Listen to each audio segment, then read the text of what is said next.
Hey guys. Hello, hello, hello. Hi. Hey, hey, hey. How are you? Hopefully well. Oh, sorry, that was annoying. Oh, your little jacket? Yeah. No, sometimes I always want to be like, so, how was your day? Like Dora? Yeah. Be like, that's Guys. great. Let me hear you. What do you gotta say?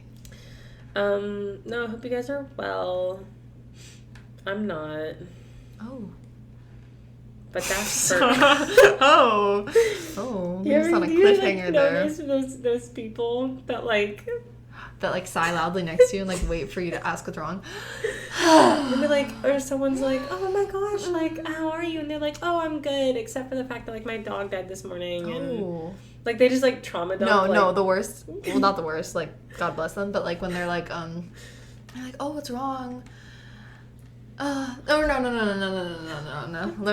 me restart. When they're like, oh, how are you? Not what? I'm doing horrible. Oh, what's wrong? I don't want to talk about it. Oh, why did you just lie to me? Because now it's awkward. Why didn't you just say, yeah, everything's fine?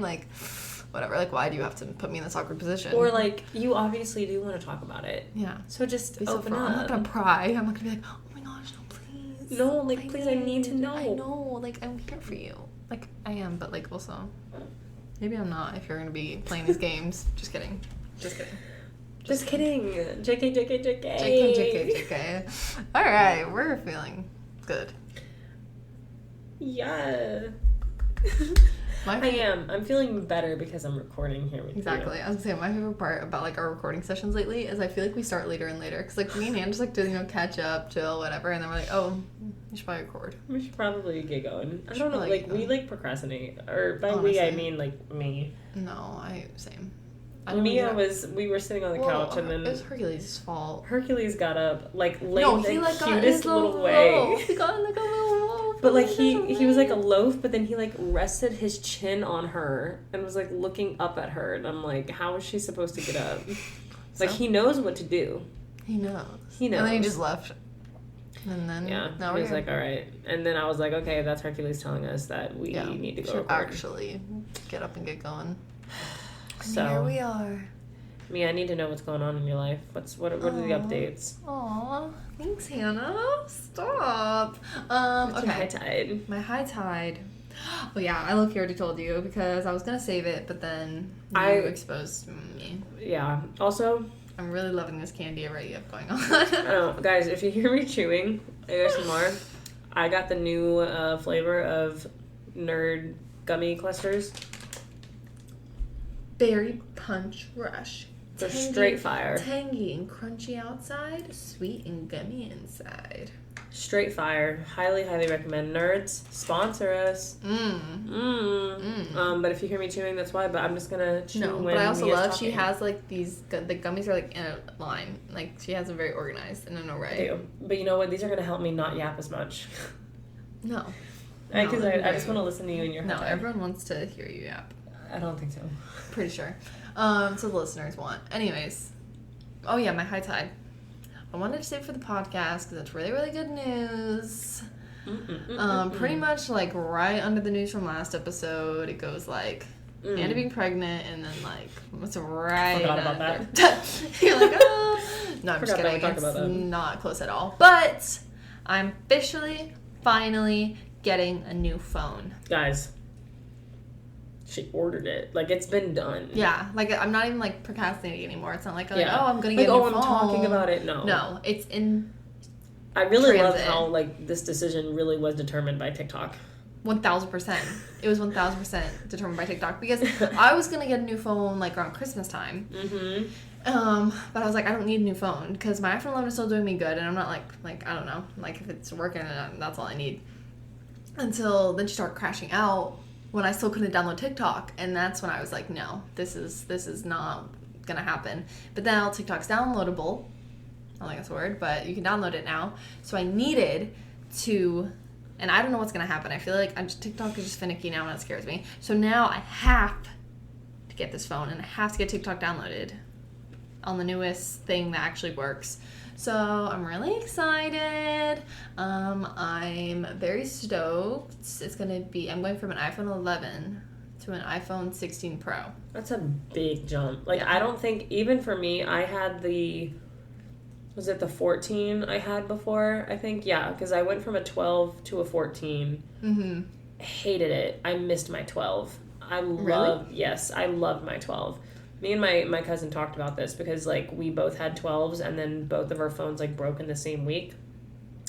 And so we got the 14s.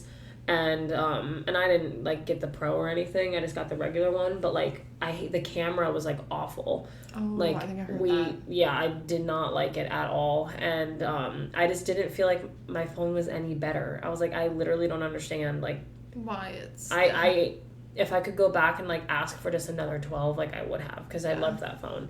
And then, like, because we, like... switched phone carriers and everything, I ended up getting like an upgrade to get the 16. I will say I do feel it, like I feel a difference. It's nice. Yeah, I don't know. I'm saying, like, jumping from this little guy. No, like that's gonna be a huge jump. My little iPhone 11. She's done me so good. I keep switching the gender of my phone. I don't know. But I think it's definitely a she. Definitely a she. But no, she's done me good. And honestly, I'm kind of glad I waited this long because I'm gonna appreciate this new phone so much more because this one's so. It's bad. Like she's not working at all. Like she charges when she wants to. I was telling Hannah, like, my alarm just didn't go off this morning. Like, it showed the alarm screen like it was going off, but like it just didn't go off. So I was like, okay, literally your only purpose. Whatever. I still can't use the right side of my screen. Like, she just freezes up sometimes. Like, it's just the other day I couldn't turn off my alarm. Until I, like, turned it completely on and completely off. Like my screen wasn't working. It's time to put her out of her misery. Yeah, like she can't function anymore. She's on her last leg, and you need to put that girl down. And so it should be soon. I ordered on Wednesday, and it said 3 to 5 business days. So do the math there. I don't know. Should be getting it like. I feel Monday, like by Tuesday. Yeah. No, that's so exciting. I'm very excited because, like, I felt the big jump from the 14 to the 16. Like, it's just so fast. That's what I'm saying. So it's gonna be like brand new, like and like the Pro features are nice. I didn't get like them. I can finally like see emojis. Yeah. Instead of like question marks all the time, so I can't update my phone. Because she's so old. So, dude, that's you're really in nice. for a big awakening. That's I'm what I'm excited. saying. It's like such a big. I can't wait for the next episode. Like when you like have a little it. Update. Mm-hmm. That'll be fun. But yeah, so that's awesome. Thank you. I'm so proud of you. Thank you for actually like. I'm not gonna lie. I was expecting you to drag it out a little bit longer. Oh, thanks for that confidence. Well, just it's a big purchase, you know. Like I feel like people are like, oh, I need to get a new phone. I need to do this, and you just kind of keep like. No, for sure. I did do that for a while. Like I should have gotten it like immediately when TikTok was back in the App Store. You know. But like, you were running out of time. I know. Like I was kind of forced to. It wasn't even me. Like I genuinely like. I remember I was in a similar situation. Different, like I had my phone and I was in high school and it was like on its last legs and like the battery had gotten so bad. I had this like portable charger. No, that's literally me. And I had to keep my phone plugged in on the portable charger all the time. And even though it would show like, let's say like 75%, if I unplugged it, it would die. No, like it would die at 75%. Oh my gosh. Like I literally had to keep it plugged in and charging the entire. So like when I would be at school, I would like, you know, wear my backpack on my front and it had like a little front pocket that had my portable charger in it, and then my phone was just always connected to the cord. That's actually insane. It was so bad, and people were like, Hannah, and I was like, no, she works. Hannah. I was like, she works. She just needs to be plugged in. It's a stage of denial. It's fine. Yeah. So funny. Love that. I think those phones have a lot of character. They do. You really do. They add to your personality. Yeah, she does kind of a soft spot in my heart. I've had her for so long. I don't even. And if you guys were wondering, because I know you were, yes, Mia ordered the same. Oh yeah. That was like gonna be my high tide actually. Oh no, it's actually part of my low tide. Oh. Okay, I won't spoil it then. Well, I haven't done my high tide. Oh, well, I guess I'll split it up. My high tide is that. I guess, I did get the same phone case. Originally, you didn't think that they even made the phone case. Yes, for that the is 16. true. That is true. I looked it up immediately. Yeah. And good news, guys. My good old... What was the brand? The Zoomberry. Gooseberry. Gooseberry. Is alive and well. Please sponsor us. Nerds and Gooseberry. Sponsor us. Thank you. Can you imagine? My request. Yeah, we're trying to get some sponsors, guys. We're trying to bring in some revenue. Because that donation link. What the heck, guys? What the heck? How are you not pouring in money to your favorite? I know what I want to do when I listen to this podcast. Donate. Empty my pockets. And then I look and I realize they're already empty. So yeah, and then it's like, oh, darn it. But we know you guys have money. Yeah. Our ATC still starts rolling in the dough. I know it. Okay, Hannah. Yeah. Bring me up. What's going on? I want to be happy. What is my high tide? Oh, yeah, I remember. So, I want to talk about my high tide, but, like, I also low-key want to save it because it goes so well with our topic today. Okay. So I'm like... Okay, that's fair. You want to save it? Yeah, It'd be kind of fun. Change it up a little bit, though. Because it goes, like, right into it. Yeah. You know what I mean? I have another high tide I can talk about. Okay. Should I just do that? Yeah. You can do, like, a little high tide, mini one now, and then we'll get into... So, it's, like, a part of my, like, high and low tide. Interesting, okay. So, and I just thought of another one. But, like, it's... There's both. So, my neck is feeling better. Because in the last episode, I was talking about how much pain I was in. My neck is feeling better, but it got worse again before it got better. Yeah. So, like, we talked in the last episode. My neck was not well, and I had an appointment.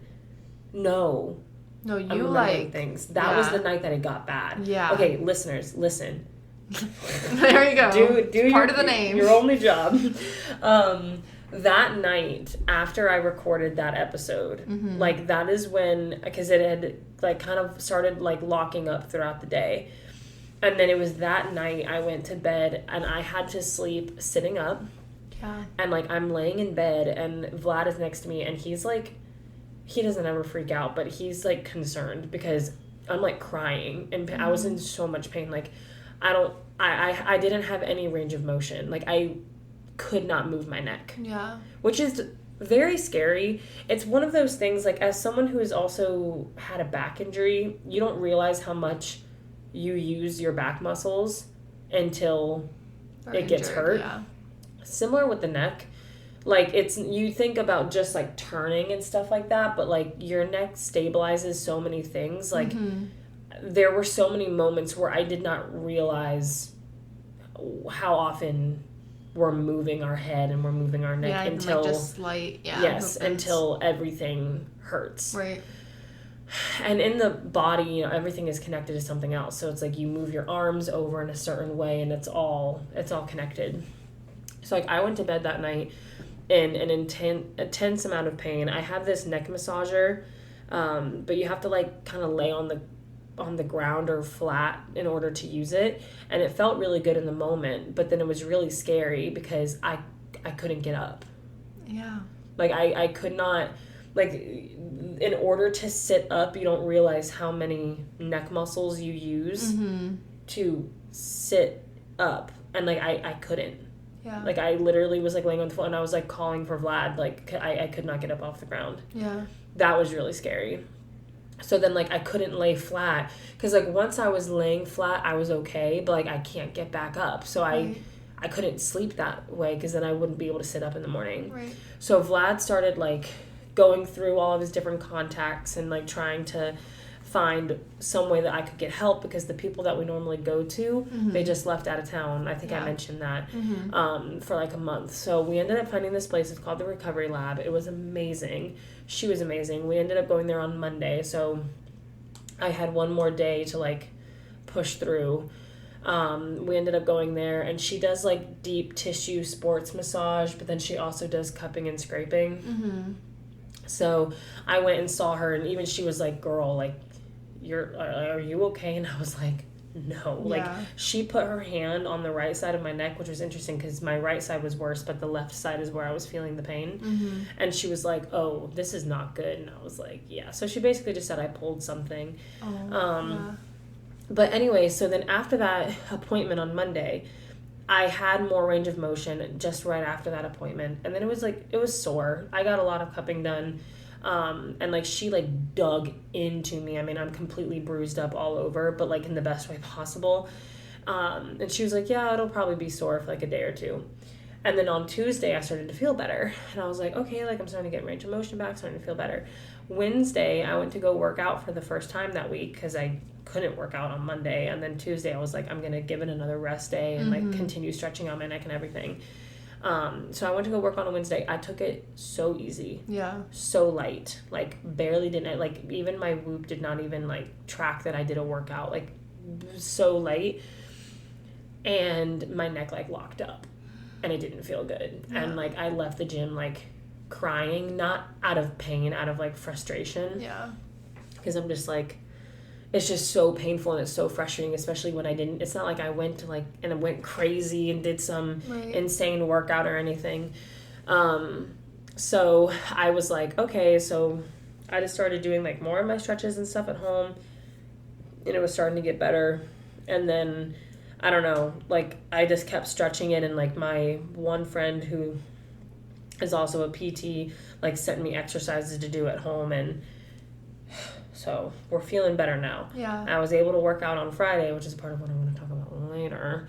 I was able to work out on Friday, and I had no pain. Mm-hmm. And then today, which is, we're recording this the day after Friday, on Saturday, my neck feels better today than it has in like a week. Yeah. So, blessings. Praise God. Praise God. I'm like, it's been a journey. Yeah. Which I know it's, you know, it's only been like, what, like a week and a half or whatever, but like, it was genuine, like, not functional pain. Like it's not something I could work through or like push through. Like it was affecting everything that I did, and I was constantly like miserable. So I'm very happy to be feeling better. So I guess that's my high tide. On top of that, my gym is switching programming, which is big. We've been on the same programming, like the people that write the workouts that we do, since I started there. Mm-hmm. And it's kind of gone slightly downhill. And so we finally made a big switch to Mayhem programming, which is one of like the biggest CrossFit affiliates ever. Some of the biggest name athletes work out there. And we're switching to their programming starting on Monday. So that's exciting. Very excited for that. Nice. I love. So right, I think high tide was a little depressing because you were in so much pain, but no, I'm glad you're feeling better. I'm feeling a lot better though now. Okay, perfect. So I'm good. High tide. Okay, perfect. Oh yeah. So back to my phone case. The low part of it. So yeah, obviously, as you guys know, it is the most functional, amazing phone case ever. With its sleek, thin design, and the fact that it opens up so easily with these lovely magnets and holds up to two. Not one, but two cards that slide so easily. You know what my husband said when she was trying to sell this to him? He immediately said, oh, so you're putting all your eggs in one basket, and if you lose your phone, you're screwed.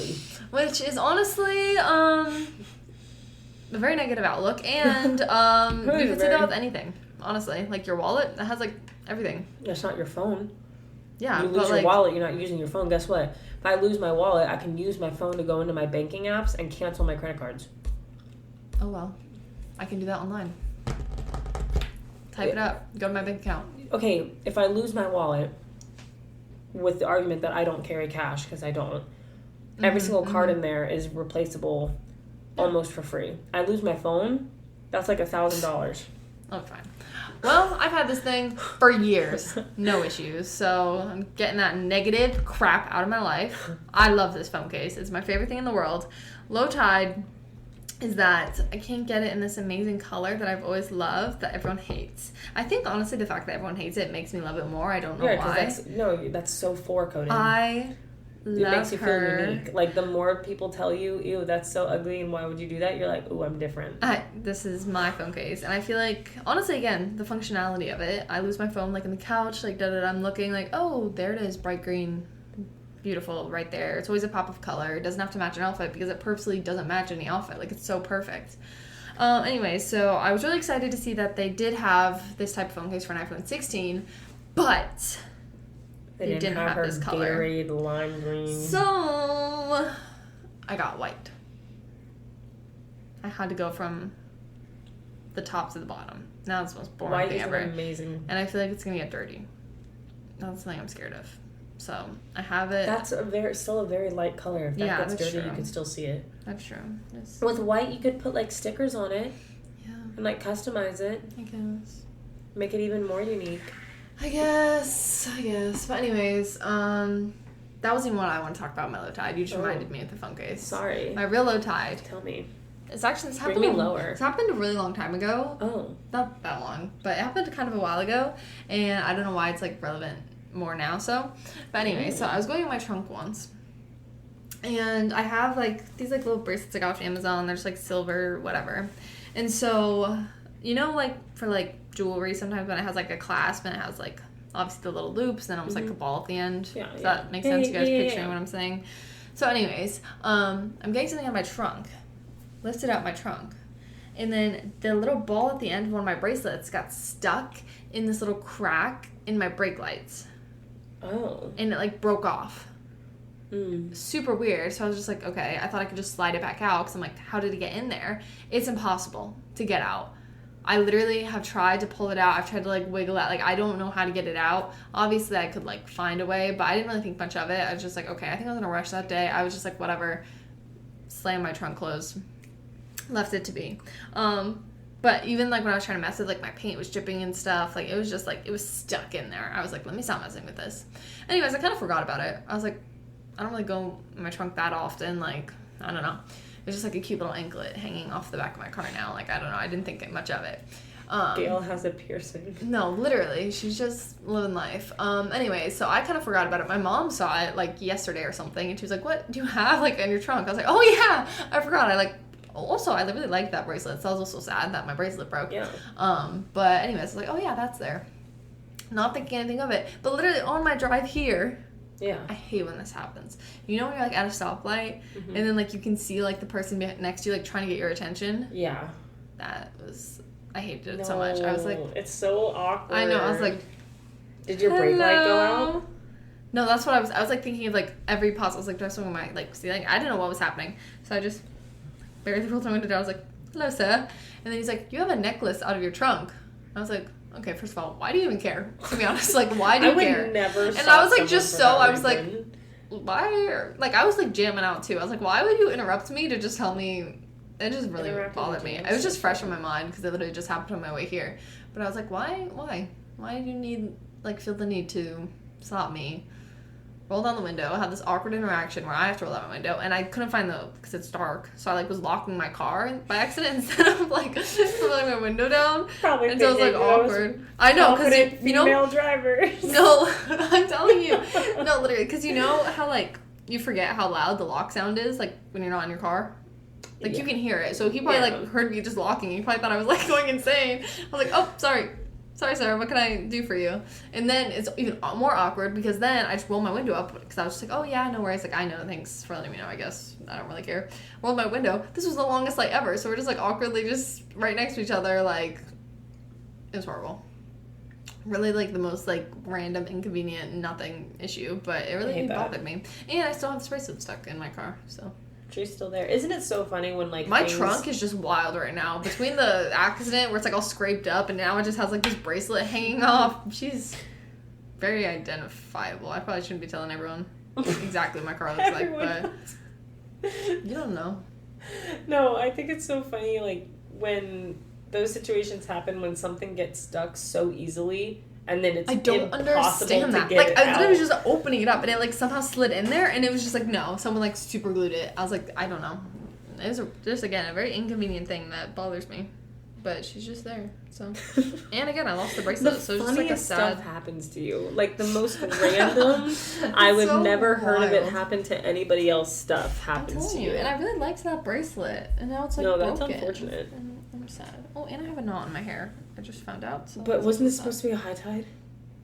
No, we're doing low. Oh, I was like, wait a second. No, I was like, turned around. I immediately was trying to find a high tide in that. I was like, I mean, I guess, like, make my car look pretty. I guess, you know, I was going to immediately turn around. You and Gail match. Yeah, like, we have, like, best friend necklaces almost. It's cute. Okay. No, I'm sorry. You're right. I forgot we end on low tides. Yes. Is that your only low tide? Yeah. And then the phone case thing. Oh, yeah. Y'all, I've had a long day. Made me on. Sorry. Oh my gosh. Okay. Alright, my low tide. Yeah, what is my low tide? Oh my gosh, wait. Did it have something to do with your I think my low tide, like, was my neck. That's why I was like, honestly, when you were talking, I was like, this sounds kind of low, to be honest. No, it's high now because it feels better, but the low tide was that it got worse again, but they didn't even realize how bad it got from the last episode. I guess. No, I remember my other low tide. Guys, allergy season. Woof. Am I right? Am I right? If anybody else struggles with seasonal allergies, you know the struggle. Oh, I need to stop rubbing my eyes or it's going to get worse. My family, like specifically my mom, my brother, and I, we have always struggled with seasonal allergies, pollen, hay fever, whatever you want to call it. Hay fever sounds... I don't like hay fever. It sounds like a Victorian child disease. It does. I'm dying from hay fever. They probably thought they were dying, to be honest. It feels like then. It. Yeah. So my brother has always had it the worst out of the three of us. That's tough. I mean, that's just his luck, man. Poor guy. I've gotten it. I feel like I have it worse than my mom, or maybe we're a little bit equal, but like it's all pretty bad. Yeah. And since we were kids, we've always had to be on, allergy medicine. And especially growing up, the school that I went to has like huge oak trees on the campus. So like when you're walking around, everything is covered in yellow. And I remember I was a kid, like I would be sitting in the office begging for my mom to come pick me up because my eyes were like swollen shut. Like they would hurt so bad. Even with allergy medicine. But it was also hard because like my teachers were like, this is a seasonal allergy, babe. Like you have to stay in school. Yeah. You can't go home every single time. But then it's so incredibly hard to focus or do anything when you're just like miserable. And it sounds so stupid. Like it sounds very trivial. Like, oh, you're seasonal allergies. But if you have them bad, like it literally makes you not want to go out and do anything. It feels like you're not functional. So mine are really bad. We are now like everyone's, I guess, depending on how sensitive you are, can like start even as early as December. I haven't really been dealing with any allergies until now. So they're starting up. And guess what I'm not allowed to use while I'm pregnant? Allergy medicine. Now, there is difference of opinion. So, like, the complicated thing with pregnancy is that for so many things, you could find a million things telling you that something is okay, and then a million sources telling you that actually that's not okay, and it can cause all these issues. So, in pregnancy, I feel like you straight up become paranoid, and, like, I research everything before putting it in my mouth or putting it on my body or anything because I'm so, like, concerned if this is going to cause any issues. And so when it comes to allergy medicine, when it comes to medicine in general, there's a lot of back and forth on it. Yeah. The overall consensus is that the less medicine, the better. Yeah. Okay, no medicine is the best. Not putting any extra drugs, chemicals, anything like that into your system where things cross over the placenta and get to the baby. The problem is that we're still human and things happen, and sometimes medication is still necessary. So it's like when you go to the doctor, they give you a list of quote-unquote pregnancy-safe medication that you can take. But like all medication in pregnancy should be taken with a grain of salt. Right. And it's always better to not use it. Like you should only be using medicine in pregnancy if you need it. Like absolutely need it. So I went and I referred to this list because I was dying and I was like, I need like relief. And Flonase is on the list of safe. But I've read in the past different of opinions on that. So I was like, you know what? I don't really know if I fully trust this list. I'm going to call my doctor and I'm going to see what they say. So I called them and she was like, hi, like what's going on? And so I told her and she was like, oh, okay. So you're just looking like, what medications would be safe. And I was like, yeah, I was, wondering if Flonase was safe because that's normally what I use every allergy season and it works really well. And she goes, no, you should not use Flonase. Yeah. She's like, so it's technically considered a steroid. You should not use it. And I'm like, okay, just letting you know, it's on y'all's list Mm-hmm. of safe medications to take. And she was like, it is? Oh. And I was like, yeah. And she was like, oh, no, please don't use that. And I'm like, well, I'm glad I called. So she basically told me that, like, I could take Zyrtec if I really needed to, but don't unless I have to. Yeah. And it should not be a daily thing. Which I feel like sometimes that allergy medication, it's like the more consistent you are with it, the more effective it is, because you're just like, you're constantly keeping it off. So, and like, other than that, I can use like a saline rinse to like flare out. But we went to the Strawberry Festival today, which was fine, but it's outside the whole time. And like, when we got there, I immediately am like sneezing constantly. My eyes are itching, my throat is itching, my nose is running, which pregnancy doesn't help that either, because I'm getting to the point in pregnancy now where I'm constantly congested, because that's a thing apparently that they don't tell you about. And I honestly was like, I was struggling. I was like trying so hard to be like, it's so fun, but I'm like dying and I can't take anything for it because I'm already so anxious and weird with medication. Like, I need to be seriously not okay for me to take something. Yeah. And I'm like, no, I can suffer through, I can push through, but it obviously it sucks. Right. Like, ugh. It's tough out there, man. It's tough. Yeah. Have you heard of that one thing? I don't know how it works, but like when you get like local honey, and you take that. Yeah, because it's like you're basically like, it's like building up an immunity. It's almost like a vaccine. Like you're exposing yourself to the pollen that makes you allergic. Yeah, so if you expose it to your immune system, then it can have a better chance of fighting it. Yeah, I haven't. Actually, I have no idea, obviously, anything about it. I was just like... No, it's definitely I found, my mom sent me this like saline rinse that she said has really helped her that I'm allowed to use, that I'll probably get. And then another friend of mine referred me to this brand that uses like all natural stuff to help allergies. Right. Like some type of herbal remedy. And they made it specifically for pregnancy. So like all the ingredients check out and everything as an alternative, but it doesn't come until next week. So I think I'm going to go tomorrow to get the saline rinse for something to help. Yeah. Because like when we got back from the Strawberry Festival, I was like, I need to shower. Like I need to get it off of me. And like I didn't even want to wash my hair, but I was like, I need to fully like get everything out so I can...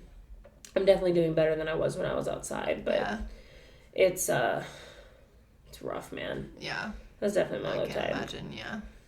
But just going through it physically and just can't really do. You just have to kind of you just have to push through. Dang, that sucks. All right. Yeah, it does. I need manna. I honestly need Jesus. Jesus, take the podcast. Your face when you said that. Okay. No, but guys, so as you probably saw, I don't know what we titled the episode as we're talking, but it probably has something to do with what we're about to say. Real attention grabber. I'm sure it's probably amazing. That's why you guys are listening to this episode now. But so we're gonna kind of talk about for the remainder of this episode about what it means to kind of get out of your comfort zone. You know, I think that's a huge thing. Everyone loves to be comfortable. Everyone loves to stay in a spot that they feel safe and I feel like you've had a big journey with this whole topic. Like I feel like it's a huge part of your testimony. No, for sure, because it's just so easy to stay in what you know and what you are just familiar with, you know.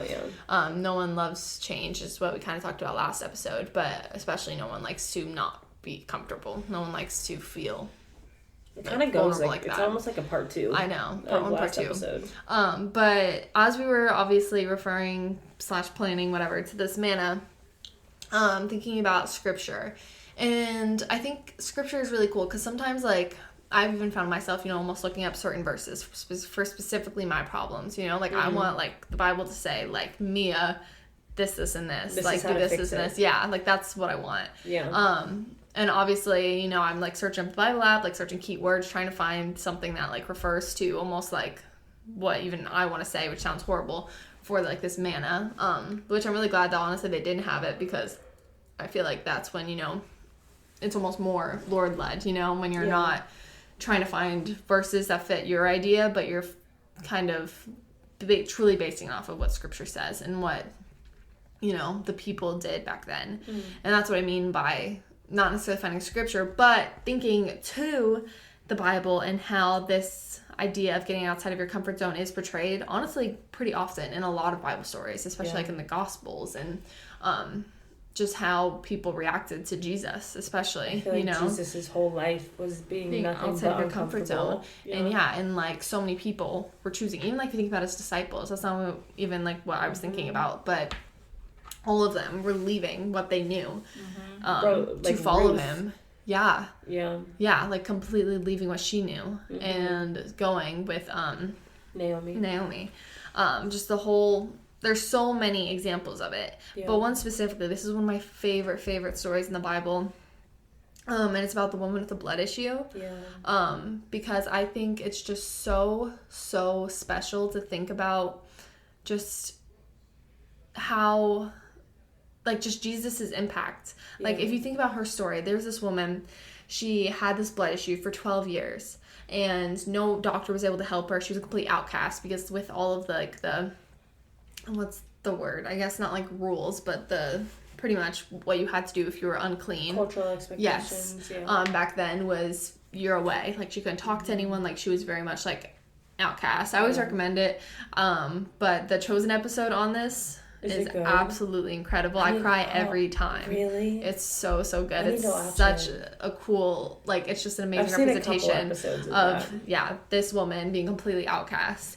And so then she knows Jesus, obviously, from the stories. He's healing people. He's doing all these miracles. And then she has so much faith to know for 12 years, not a single person has been able to help her. Not a single doctor has been able to give her any sort of relief. But she, just hearing about it, believed that if she just touched Jesus, just even got close enough to him, that she would be miraculously, immediately healed.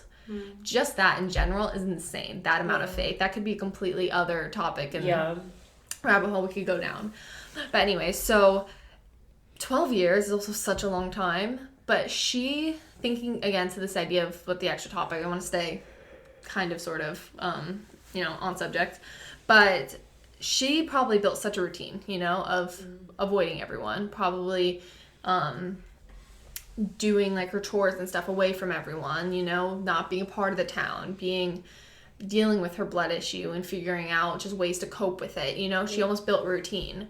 Now imagine having to put yourself out there in a way that is so culturally like wrong and completely like not okay in this community, to even get near people, but to get near Jesus, this man that they were like, the scripture says, like, they were crowding and pressing around him, like everyone wants to talk to him, like they knew who he was, like he was like, these people believed like the Son of God at the time. Obviously they all turn around and like have their wishy-washy ways, but like he was exalted. And also keep in mind, like, women were not, like they didn't have the same standing as men did. She was the last person that should have been near Jesus. Let alone if you were sick and had some kind of issue, no one wanted you around. And were unclean, So this woman goes away from all of her routines, all of her doubts, everything people probably told her, and that she told herself, that like she would never be healed, that she would just have to live life completely away from everyone and outcasted. She left that life that she knew just for the, slight chance that she would be able to get near Jesus. But even with that crowd pressing around him, like, she was so desperate, had such a longing to experience this healing, that she like found a way. Not even to touch Jesus, but to touch the hem of his robe. Like, just the clothing that he was wearing. And with her faith, she was immediately healed. That's crazy. And like, obviously it goes into like Jesus feeling like that power go out of him. Like, he finds her, and this is another random thing, but like the minute that like he's talking to her, I think it's so cool in that little passage of scripture. She's just obviously, she doesn't even have a name. She's just referred to as like this woman, like the woman with the blood issue, like that's her label. But the minute like she chooses to do the act of faith, and then obviously Jesus is healing her, and the minute he like talks to her, she's a daughter. That's what he refers to her as. And I think that's just so special, that her act of going outside of her comfort zone, of doing everything that people said she shouldn't do, you know, and just leaving her daily routine and her daily life and something that she probably accepted as her reality and her truth, and left that to touch Jesus. And that Jesus obviously had the grace and the healing power and the mercy to love and heal this woman that didn't deserve anything from him, but that she benefited so richly from her act of faith and her act of leaving her comfort zone, like we're kind of referring to, because she was healed not only physically, but again, like God is redeeming her, like saying like you're no longer that outcast, you know, you're no longer the woman. Restored her, in every way. And so when we're talking about the manna, we're obviously going to get into how stepping out of your comfort zone in all areas of life, and the practicality and like obviously the benefits from it, whatever. But specifically like when it comes to like the spiritual walk, like I think it's just a story that I continue to learn from, is like having that desperation, not only to just hear about things and believe it. I think that's what's so special too, is because like so many people probably heard about Jesus, but she didn't just hear about it and it was like, oh yeah, that sounds great, right? Maybe one day she got up and did something about it. Like we were always in the position, like we hear about God's healing, but then when it comes to us, we kind of push it aside. Hesitate, but when it comes to her, like she was like, no, I want this for myself, and I believe that it can be done for me. And she went after it, who knows how far she had to travel, they didn't have like anything, and you know, found Jesus and made it happen. Because she reached out for him. Obviously it was Jesus' healing that made it happen. You obviously don't mistake me for what I'm saying, but I don't know, I just think her, and imagine if she like believed everything about herself that society told her, then she probably never would have even tried. Right. You know, like she had to have a sense of boldness and courage to be like, no, I do deserve, and like I can find a way to get healing, even though everyone else around her would have been like, you don't deserve that, you're crazy. Insane, you know, so like I think it also goes into the lesson of not letting other people's opinion of you dictate what you decide to do in life, because that can seriously hold you back. No, for real. And then again, obviously every story in the Bible points back to this, but like just God's mercy. Again, a woman that was so unworthy of any, like, being around him, having anything to do with him. Like, she obviously was a woman in sin, and just in general, because we all are, but she was unclean. She was completely, like, away from all society. Like, Jesus chose to heal her, and he chose to call her daughter, and chose to forgive her and restore her. I just think it's so special that, like, that's the God we serve. Like, that's the God that we can still reach out to now. Yeah. Like, it's kind of cool. Like, obviously she heard the stories about his healing power and, like, acted on it. But, like, this story, even we're talking about now, is, like, us hearing about it. You know, it's, like, us hearing about God's healing. Like, we see it all the time in Scripture. But we're not believing it for ourselves. Like, we're in the same position she is. Like, what are we going to do about it, you know? Right. Like, are we going to step outside of our comfort zone and start praying and fasting and believing for how God's going to change the situations we're in, even if it is scary, even if it is uncomfortable? Are we going to reach out for that, you know? Yeah. I also think that there's something to say, too, about looking at people that did stay in their comfort zone. I think of Jonah, right? And how God really called him to, God really called him to go outside of his comfort zone. And he didn't want to do that. It was really uncomfortable. He wasn't feeling good. He didn't want to do it. It's scary. And I don't blame Jonah. Like, I don't think anybody really wanted to go to the land of their enemies and hear all these terrible, nasty things, and then try to offer them forgiveness that you don't think that they deserve, and you know, whatever. And so he went with his comfort, went in the opposite direction. Like, we saw what happened with that, and the little fruit that bore. And how much more came from when he finally pushed himself to go outside of his comfort zone and what he was able to accomplish. Right. Because had he been successful staying in his comfort zone, we wouldn't have a story to be telling about him today, thousands of years later. Exactly. You know? I love this. I mean, I feel like we've done a couple episodes that touch on this topic. Mm-hmm. But I feel like, again, it's almost like very broad. Like, you can narrow it down to how to, like, certain almost like strategies on getting outside of your comfort zone. And I feel like that's kind of what we talked about when it comes to, like, even gym intimidation, you know, or like just little aspects of that step. Of getting, yeah, that's good.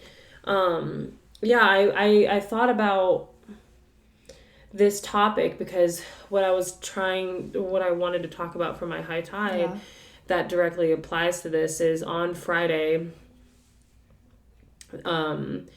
I participated in the CrossFit Open. Mm-hmm. So for anybody that doesn't know, like the really, really quick synopsis, basically the Open is the opening of the CrossFit Games season. Mm-hmm. So basically what's really cool about it is that it's the beginning of the season, including like for the elite athletes, right? To try to make their way to the games.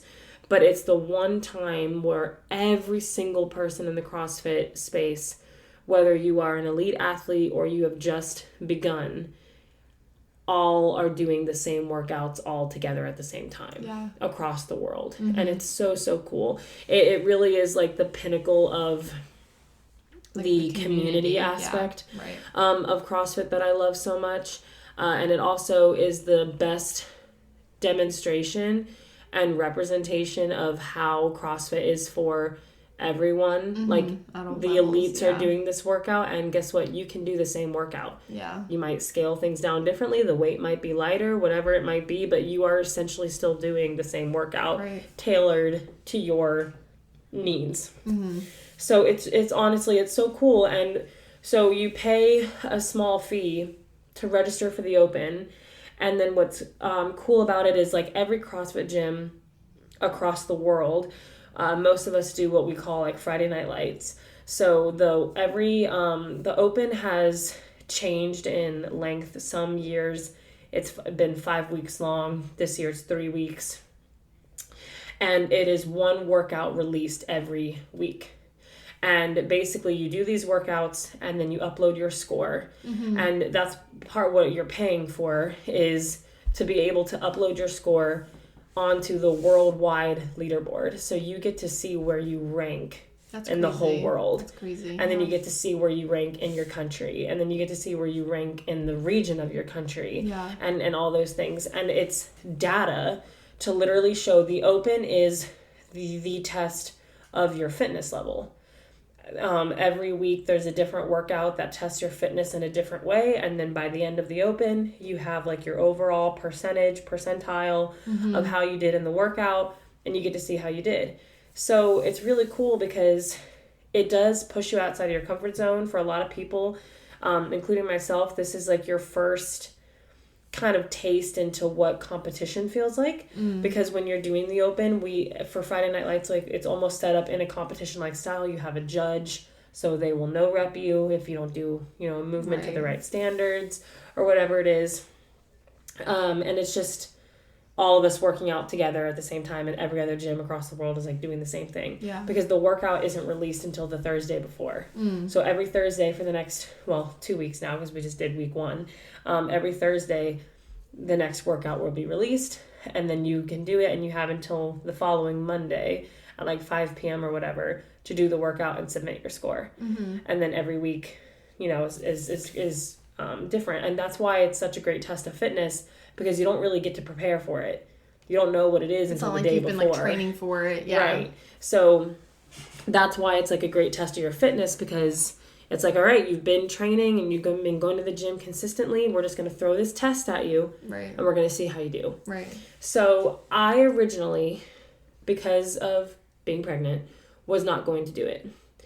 I have done the Open with the exception of last year, because that's when I had my back injury. And I was really, really bummed because I love doing the Open.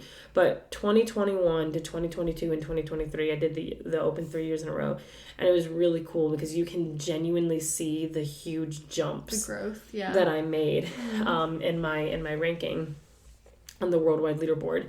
Like, I think my first year I did it, I was like 88,000 like in the world, right? Yeah. And then the next year, I was like 64,000. Yeah. I jumped like 20,000 places, right? Yeah. And then in 2023, which is when I was at like my fittest per se, because I got injured like the following year, I was 24,000. Oh my gosh. I was in like the 81st percentile of the world. That's insane. Like the top 20% of the fittest people of the world I was in. I was insane. Like, that's literally like the coolest thing ever. Yeah. Right? It's like, it's such cool data.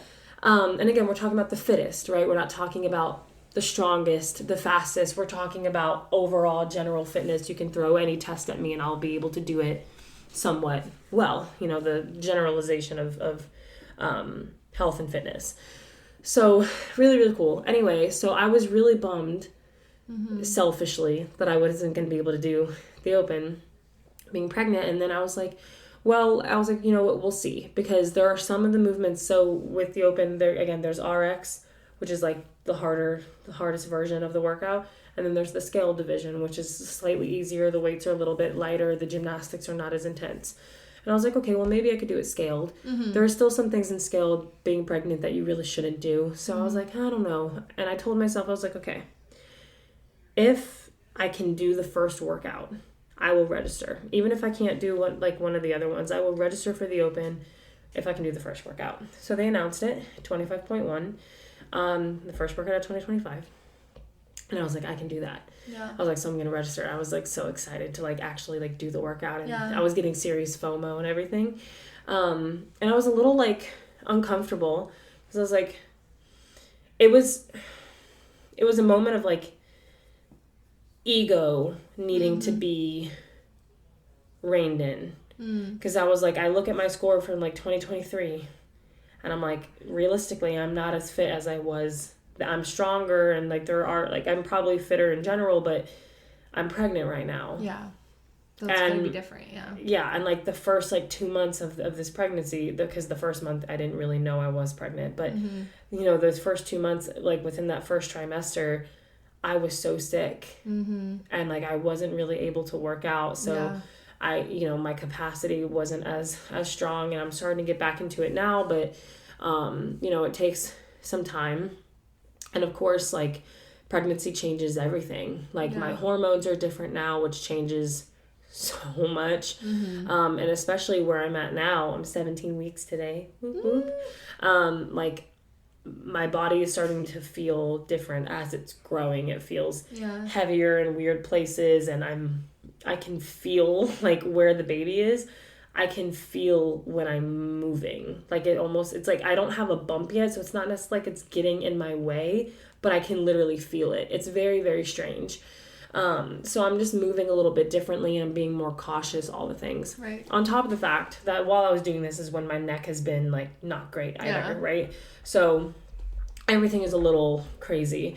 And so it was very much outside of my comfort zone to be like, oh, well, I'm doing it scaled now, even though the last time I did it, it was RX, and feel like I've lost some of my fitness, and I don't know if I want to do it because it's going to be embarrassing. And I feel like that was such an unhealthy mindset, to be there. But I was like, no, it doesn't matter. I was like, this is such a cool part of my fitness journey, and like like even seeing if you do look back to like your data and then seeing this year, like, you were pregnant, it's almost like still a milestone, like, oh, I did that while pregnant, and this is right, I don't know, like, it's still like a thing you can look back on, right? Yeah. And I was thinking about, like, I want to show, like, my kids, I'm like, you can do hard things, and you can push yourself outside of your comfort zone, and like, I still worked hard and did things within proper safety measures, of course, to keep myself strong and healthy. So I was like, no, I'm gonna do this. I was like, I'm gonna show up for all the pregnant women. I'm gonna show up. So we did the workout. The workout was an AMRAP, which means like they set a certain amount of time. So this one was 15 minutes, and you have to do as many rounds of this workout as you can, as many rounds as possible, AMRAP, within the 15 minutes. So the workout was 3 lateral burpees over a dumbbell. So you go down to the floor, you do a burpee, and then you have to jump over the dumbbell. 3 dumbbell hang clean and to overhead. So you're basically like curling the dumbbell and then you're pressing it overhead and however you want. 3, and then you do a 30-foot walking lunge after. Every round you increase the burpee and dumbbell reps by 3. So it's like 3, 6, 9, 12, 18, 21, 24, blah, blah, blah. So it was a very burpee heavy workout. The weight was really light for me. I could have done the RX weight, but again, it was more like can versus should type of situation. And I was like, no, I can do this workout. I did it. My goal was to finish the round of 15s within the 15 minutes. I finished the round of 21s. So I was very proud of myself. Yeah. I felt like I accomplished something really big. Did I get the best score? Nope. Would I probably have done better had I been my normal self? Yup. But that's okay. Yeah. Like, I still pushed myself out of my comfort zone, and my comfort zone looks different right now than what it did. Right. And what I was really proud of was my best friend, Maddie. She decided to sign up for the Open this year. She's been doing CrossFit, I think, for maybe 2 years now. And she hasn't done the Open before. And I was like, I want you to do the Open, especially if I can't, because I didn't know if I was able to do it at the time. I was like, I want you to do the Open. And she was like, very nervous about it. She was like, I don't know, I'm not really comfortable. Like, it's very nerve-wracking. There's like a lot of pressure. I'm being judged. Like, yeah. And I was telling her, I was like, that's good.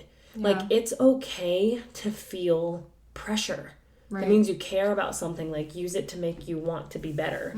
And I like gave her this whole spiel about why you should sign up for the Open. And I even told her, I was like, I will pay the fee for you to sign up and do it. Like, I don't care about that. I was like, I want you to have this experience. So then on Friday, when she was going to go do it, she was like, I'm so nervous. And I was like, this is going to be good for you. I was like, I'm really, really excited. And she went, and like, I think she did really good. She pushed herself, like, she learned things. And she was saying, like, she actually really enjoyed, like, the community aspect and everyone, like, giving fist bumps and stuff like that. And it wasn't that bad after. And I was like, see? It's like, look what happens, like, when you can push yourself outside of your comfort zone. And I just think the Open was such a good example of that, to, like, push yourself outside of your comfort zone, test your fitness, see how you do. And I was really, really proud of her for doing that, because for me, it was more of like an ego hit, and it looks different, and my comfort zone looks different this time around. But for her, like, that was genuinely really scary and uncomfortable to do. But she did it, and there were so many benefits that came from it. And so I'm so excited to see how she continues to do the next couple weeks. Yeah. But I really do feel like we don't grow. Like, you don't grow inside your comfort zone. It's true, yeah. Like, you can't learn new things. You don't get to learn from failure, because you won't fail really if you're in your comfort zone, because you're not going to ever try anything new. Right. And there's so many things about yourself that you will never learn because you never are willing to take that step. Right. Yeah, and something I want to add to, forgive me, I feel like I say this all the time. I don't know if I've said this on the podcast or just in general, so forgive me, listeners, forgive me, Hannah. But something I just feel pretty strongly about, because, again, like, even considering my testimony and how far I've come with just, like, getting outside my comfort zone. My comfort zone used to be very much, like, just wanting to never do anything that gave me anxiety, you know, like avoiding triggers, avoiding anything that bothered me, made me feel uncomfortable. So something that I would do, obviously, because I didn't want to feel anxious and I didn't want to feel the nerves. So instead of, I don't know, just trying to get out of my comfort zone, I would just pray it away. I would just pray, like, the anxieties away. And then, like, I would pray to not feel nervous when I was doing things. That makes sense. And something that God has kind of taught me is that I don't pray to not get nervous anymore, because I think feeling those feelings is so important. I think feeling nervous, I think feeling scared or feeling uneasy, feeling uncomfortable, I think that is so important. Because that you have to rely on God. Yeah. In my, experience, is if I woke up one day and I was completely like, could talk to whoever, didn't feel nervous at all, didn't have anxiety, didn't have any issues, I'm taking all the credit for that. I'm amazing. Like, I just did this, and this, like, or if I never had to deal with it at all, like if I was just born into this world having no issues, no anxiety, I'm not going to praise God for not having that, because it's not going to be in my mind. Like, it's something that I can take credit for. And obviously there's aspects of my life that I have been gifted with from the beginning that, I should probably give gratitude for. But I think specifically when it comes to like my journey with anxiety and everything, like I want to be nervous. And I even pray for other people. Like, I'm not praying that you're not nervous. I'm praying that you rely on God despite you being nervous. Yeah. Because when you get over that, when you do it anyway, when you get outside of your comfort zone despite all of the feelings that make you not want to, praise God. Like, you're going to have so much more of a reason to give God glory, because it wasn't you. It wasn't you doing anything yourself. Yeah. It wasn't, like, it went against everything that you could have physically done. Yeah. Or that you wanted to do. And again, it just has that more of like, oh my gosh, praise God feeling, like a proud feeling, like you were saying, like when you do it anyway, you know? Because even if like you just like didn't think twice about the open, you're just like, oh yeah, I'll just sign up, whatever. You probably wouldn't have felt that same like, oh my gosh, I did it, like I did it anyway, despite those bad feelings. Yeah. So I think when it comes to the topic of like getting outside of your comfort zone, like feel the uncomfort. That's not what we're not saying to avoid that. Like when you get outside of your comfort zone and just hope like, oh, it's not as comfy as I feel. Like I hope, like I almost want to avoid that. Like, let's just hope it's not as bad as I think. Like, no, feel the uncomfort, because when you get to that other side, like how much more glory can you give God? How much more gratitude can you have for that season? Yeah. And when see how far you've come. Yeah. When you can look back and be like, oh my gosh, this was not in my power. Yeah. There's nothing that like I could have done. Yeah. But it was truly God working within me, and it was me just deciding to do it anyway. Yeah. Do it anyway, That's so good. I love even like the quote where it's like, speak even if your voice shakes, like don't not do something because of nervousness or anxieties or bad feelings. Yeah. Because it's going to be such a greater feat knowing that you did it anyway. I know I keep saying that, but like... No, that's so true. Sorry. No, you're good. I think that's so powerful, and it makes me think of a lot that I've learned in the specific type of therapy that I've been doing. Mm-hmm. So, like, it's so true, because we definitely live in a world right now where we would just rather not feel the bad things. Exactly. Like, I never wanted to, yeah. Right. Like, I mean, and I get it. Who does? Who wants to feel sad, anxious, angry, upset, confused, whatever it may be? And we would rather just be like, God, take these feelings away from me. Mm-hmm. Take these feelings of even things like heartache, heartbreak. It's true. Right? Like, it's just... the idea of not feeling that discomfort, whatever type of discomfort it might be, sounds so much better, right? And I could even make it into a word about my neck, about like, man, I just want this discomfort. I wish I never would have felt it.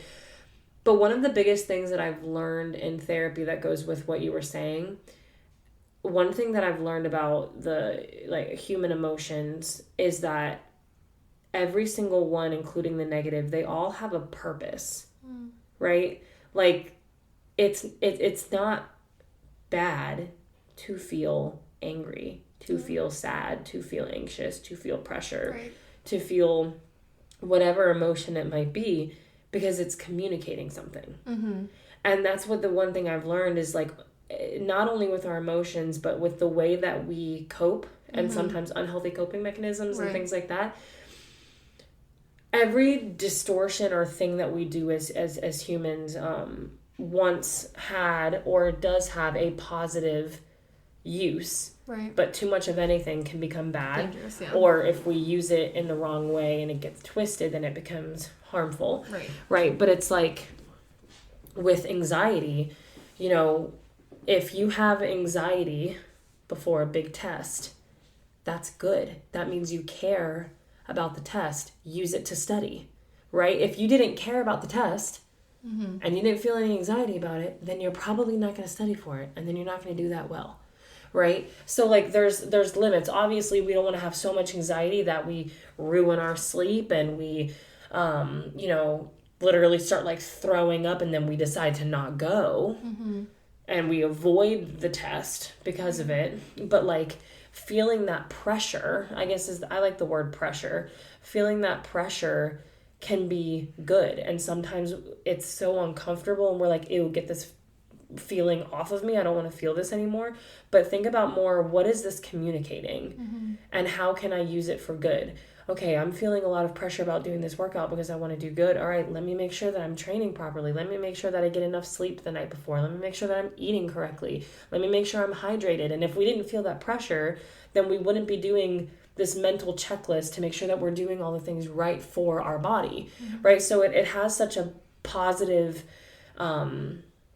purpose to make sure that we are doing things correctly. And it's the same thing, like, yes, now that I know what the problem with my neck is, I can, want it to get better and to heal, but I don't necessarily want to wish the pain away because the pain is telling me that something's wrong. And if I didn't feel that something was wrong, then I never would have gotten it treated. Right. And then that problem can get worse. Right. Right? So I don't necessarily want the pain to go away. I want the problem to be fixed. They're different.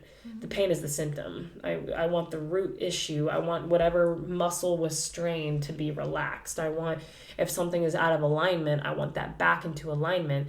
But if there's pain, that's my body communicating to me, hey, something's not wrong, you need to fix it. And if I didn't feel that, then we would never take the steps that we need to do in order to fix it. And so I think like that's one thing that we can learn is like when it comes to the discomfort and feeling uncomfortable, out of place, feeling pressure, think and ask yourself, like, what is this trying to communicate? And that means majority of the time that you care about something. So let it fuel you to want to do better, to be your best self, to attack whatever is at hand the best that you can, and I even think about like my friend Melanie. She's a great example of pushing yourself outside of your comfort zone, because she was someone that grew up, never played sports, like was not a sporty or like athletic person. And the idea of working out, let alone doing CrossFit, was never really something on her radar. It was very uncomfortable. And she talked about, how she was always like the last person picked for gym class, and like PE, like she hated it because she didn't know how to do things as well as maybe the other kids did, and she felt very out of place. And, when she eventually ended up taking like interest in the CrossFit and everything. And I remember she like moved to Orlando for school and for her new job and everything. And she went to a CrossFit gym alone by herself and like joined and started going to the gym by herself in this new environment that she had never been in. And when I tell you the level of discomfort that she felt, she would call me. I was so invested. I am so invested in like her health and fitness journey. I would like ask for updates every single day when she was going to the gym. And she would call me and or she would text me, whichever one. And every single day, like after she left the gym, she would cry. Just from the anxiety, from like feeling out of place, from not knowing what to do, from like, I'm really sore, I'm really tired, this doesn't feel good. Like, did I make the right choice? This is so unlike me. It was like that for at least 2 weeks. She cried every single day. Now, like, she can bench press 100 pounds. Yeah. And like, she's been going to the gym like consistently, and she's fallen in love with this process of being her fittest, healthiest self. Right. And like, she never would, like, she's made so much progress. I'm so unbelievably proud of her. Like, that never would have been made had she stopped the moment that she felt discomfort in the beginning. Like, the beginning of anything new is so hard and so scary. But like, when you push through and realize like no good things come easy. Yeah. And I think about, even for you, it's a testimony that the one thing that you were so scared to do most of your life was talk. That's funny. And now you're on a podcast. Like, that's such a testimony. That's funny. No, I love that idea too, like not letting things that you think don't qualify you get in the way too. Yeah. Like, because I think that's easy to make excuses. Just in general. That's literally exactly what I was thinking. Like Moses, like he was probably, like, that's the most uncomfortable thing in the world. Like, imagine having a stutter, like, not being able to speak. And, like, God's like, actually, yeah, can you lead this entire nation? You're like, actually going to go to your brother, literally. who's now Pharaoh, and you're going to defy everything that he says. Like, just get on that. Like, that's the most uncomfortable thing in the world. And he was the least qualified to do it. But again, that just proves, like, how good God is. And, like, just, again, that makes it such more of a testimony. Yeah. And a testament, whether it is, like, a gym or, like, a spiritual walk, whatever you're in, like, doing it despite your disqualifications. Because, like, that's not what's going to equip you, you know? It's, like, working at it and letting God kind of take control, too. So, I don't know. I love that. I think there was a couple words in this episode. Hopefully it encouraged you guys. No, I think it did. Because I don't know, you're another big name that comes to mind when I think of stepping outside of their comfort zone. Because, like, I'm telling you guys, if you don't know Mia in person, you would never guess the, like, stuff that you struggled with and went through. Being about speaking, like, socializing, like, interacting with people. Because now, like, those are the areas, to me at least, like, where you shine. Like, you shine in leadership roles. You shine in when you grab a mic to do, like, announcements or lead games at church, like, leading groups to go downtown to talk to strangers. Like, having having a podcast, like, whatever it is, like, you thrive in social settings and speaking. Like, you're so good at it. And it's so funny because it is such a testament to, like, look, like, what God can't, like, what can't God do? I'm telling you. That's what I was thinking like, of. when I think about, like, where I was at, like, I'm, like, that's why it's always crazy when people compliment me in that way. Because I was literally, like, the last person you would ever think. Ever. Like, I didn't talk to anyone. Like, even if I did, I was, like, whispering. Like, I didn't talk to a soul. And so, like, the fact that, like, anyone is even, like, would say, like, oh my gosh, like, I, like, getting described as, like, outgoing or, like, an extrovert is, like, actually, like, the craziest thing in the world to me, because it's so just not who I was. And I think, again, that's just why it is such a big thing on my heart, too. The whole idea of, like, I didn't get this far because of anything I could do, but it was all because of God. And it was all because even when I felt those nervous anxieties and when I felt like this is the last thing I want to do, I wasn't doing it myself. Yeah. And that's the only way I've gotten to the point where I'm at, is because I've had God, you know, using me every step of the way. Yeah. And now it is such a big testimony. Because, again, like, say I was always good at talking to people or good at, like, public speaking, whatever, I wouldn't think twice to give God glory for it. I wouldn't think twice. Like, it wouldn't be a part of my testimony. Yeah. But now God can get so much glory from everything that he did, honestly. So. It's amazing, dude. I'm proud of you. It's crazy. I appreciate you. You're awesome. You're awesome. I appreciate you. So good. And I can't wait. We're going to get updated on the Open, too, now. I love when we every can week, get a little... man. That's what I'm saying. I love we have, like, things that we can continue on. Every week it'll be a new workout, new experience. Yes. We'll see how I can do or what I can do. I'm excited for this journey. Is almost everyone in your gym doing it? Like, is it, like, a common thing, or...? Yeah, very much. I mean, I feel like there's a handful of people that don't, whether they don't fully understand what it is yet, or right. Like, almost like everyone does the workout, because that's what, like, once they announce the workout on Friday Thursdays, night, like, that's the Friday workout for the whole day, even if you don't go to the Friday night lights. Everyone ends up doing that workout anyway, even if they don't participate in the actual Open. But we have a decent, like, amount of people, like, from our gym that have actually registered for the Open. It's really cool. It's such a, like, community thing. It's so fun. I love it. And I love seeing, like, I've even had some of my members that I see in my classes regularly.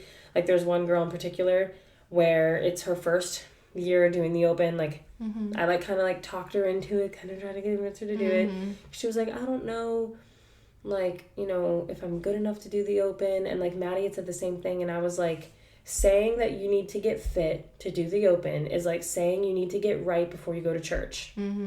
You do the Open to get fit. Right. You go to church to get right. Like you getting healthy to go to the doctor. Yeah. Right. You know? So I'm like, this is why we do it. Again, that's all just an ego thing. Like, we want to feel like we're good enough. Right. But so she was like, okay, I'm going to do it. I'm going to sign up for the work. I was like, I'm so proud of you. She was like, will you be my judge? And I was like, absolutely. So it was so fun because I did the workout, and then right after, she did the workout, and I judged her, and I was like, you're going to be great. Like, we went over all the standards and everything, and she did it. I was so unbelievably proud of her. And then apparently Vlad did the workout today. Mm-hmm. And I guess she was there, and she went up to him, and she was like, your wife is amazing. She absolutely crushed this workout. I love her. And I was like, stop. I love you so much. No, I know it's annoying, you guys. I talk about the gym all the time. I know. But, like, the gym was my way that God, like, the thing that God used to, like, get me to start pushing myself out of my comfort zone. That was where that all started, because I was that person. Not that I didn't grow up in athletics or sports, because I did, but, like, I was that person that I refused to do CrossFit. Again, like, probably the last person you would think to do it. Yes. Like, I think that's what makes it so much crazier now. Yeah. To, like, think that I had you were the last person. Muscle. Yeah. I could not do a single now. Thing. And now I'm coaching the sport. You know what I mean? Like, God is... And again, that's all God. Like, that... No, there's no way I could have done that. There's no way I could have been the girl that literally didn't want to talk to people, to the girl that I think of, and I'm like, oh my gosh, what a leader. Like, what an amazing public speaker. What, like, someone who can form and connect relationships so well. I'm like, that's all God. Mm-hmm. And that's so, so cool to see. Right. And we don't get that. Right. Unless we're willing to take that step. Mm-hmm. Feel that uncomfort, because now you can look back. We would never be able to look back if we didn't start. I'm telling you, it's worth it. It is worth it. Guys, push yourself out of your comfort zone this week. Ooh. Wake up a little bit earlier. Take a walk. Do a devotion. Go do a workout. Go join a gym. Just kidding. All good things. Go join a church. Oh. Go volunteer at your church. Oh. Correct. Word. Word. Go sign up for a class to learn something new. Download Duolingo. He's back. That was wild. I don't know if anyone else is following that lore, but Duolingo. It's crazy. He was killed by a Cybertruck. Duolingo, our loved, beloved, and then now he's back. There's like, you just really kidding. thought I was a Cybertruck could take me out? What is happening? So random. If you don't get that, that's very niche. Yeah. Just look it up. But, like, learn a new language. Like, in a week. That's crazy. Guys, if you're not speaking fluent Spanish by the next episode, goodbye. I just mean to start. Listen to a song in a genre that you normally wouldn't do. You know what would really be a challenge for me is to, like, watch a TV show that's not one of my 5. I'm telling you, the amount of people that are like, oh, we should watch a show. I'm like, I'll add it to the list, but then I just turn on New Girl for the 25th time that day. Gotta love it. Baby steps, guys. Baby steps. So I put on a different episode than I usually watch, so baby steps. Anyway. But, all right. I love this topic. Me too. You guys are awesome. Awesome sauce. Mia, you're amazing. You're amazing. Best co-host. Best co-host. Right back at you. And guys, I don't care. I'm gonna say it. Oh. We may have guests coming up soon. OMG, Mia, don't spoil it. Maybe in a while, maybe soon, you'll never know. I'm just letting you know. I don't want you guys to forget. It's getting planned. Yeah, like, I don't want you guys to think that we're just, like, all willy-nilly. Like, we have plans, big plans. We have big plans. Big plans. And this next guest... We're in talks right now. So excited. Like, you have no idea. And I need the listeners to understand how important this guest is, because they won't at first. They won't. They won't. Yeah. It's like Ruth. I say it's like they won't understand until you listen to Ruth, and you're like, oh, you're like, I get it now. No, like I like get no it. one can listen to Ruth and be like, no, like you just like I just want to keep yes. listening to her all the time. Literally. That's how it's gonna be with our next guest. I'm excited. Anyways, I just wanted to throw that out there. I like leaving you the cliffhanger. Does that make you uncomfortable? I hope not. All right. Bye, guys. Bye.